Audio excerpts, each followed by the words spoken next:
Welcome back to Navaloka tex. ഇന്ന് നമ്മൾ കാണാൻ പോകുന്നത് നല്ല അടിപൊളി കുർത്തിയാണ് കാണാൻ പോണത്.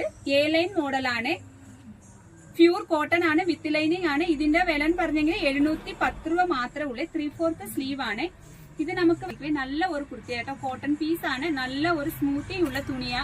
വെറും 710 രൂപയേ ഉള്ളൂ. ഇതിന്റെ സൈസ് എന്ന് പറഞ്ഞെങ്കിൽ 40, 42, 44 സൈസാണ്. ഇറക്കം വരുന്നത് 44 ഇഞ്ചാണ് ഇറക്കം വരുന്നത്. നല്ല ഒരു സ്ലിറ്റ് ഉള്ള കുർത്തിയാണ്, വിത്ത് ലൈനും കൂടെ കൂടിയതാണ്. നല്ല ഒരു ലാവൻഡർ കളറാണ് കേട്ടോ ഫ്രണ്ട്സ്. ഇതിന്റെ സൈസ് എന്ന് പറഞ്ഞാൽ XL, XXL മാത്രമേ ഇപ്പൊ അവൈലബിൾ ആയിട്ടുള്ളത്. നെക്ക് പോർഷൻ കണ്ട് നല്ല ഒരു സുഗർ ബീഡ്സിന്റെ വർക്കാണ് വരുന്നത്. ഇതിന്റെ സൈസ് XL, XXL ആണ് അവൈലബിൾ ആയിട്ടുള്ളത്. നെക്സ്റ്റ് ആണ് ഇത് വെയർ ചെയ്ത് വരുമ്പോൾ ഇങ്ങനെ ഇരിക്കും. ഇതിന്റെ വില വരും 750 രൂപ മാത്രമേ ഉള്ളൂ. ലെങ്തി വരുന്നത് 44 ഇഞ്ചാണ്. അകത്തെ ലൈനിങ് വിത്ത് ലൈനിങ് കൂടെ കൂടിയതാണ് കേട്ടോ ഫ്രണ്ട്സ്. സ്ലീവ് ഉണ്ട്, സ്ലീവ് നമുക്ക് അറ്റാച്ച് ചെയ്താൽ മതി. ഇത് വെയർ ചെയ്ത് വരുമ്പോൾ ഇങ്ങനെ ആയിരിക്കും. താങ്ക്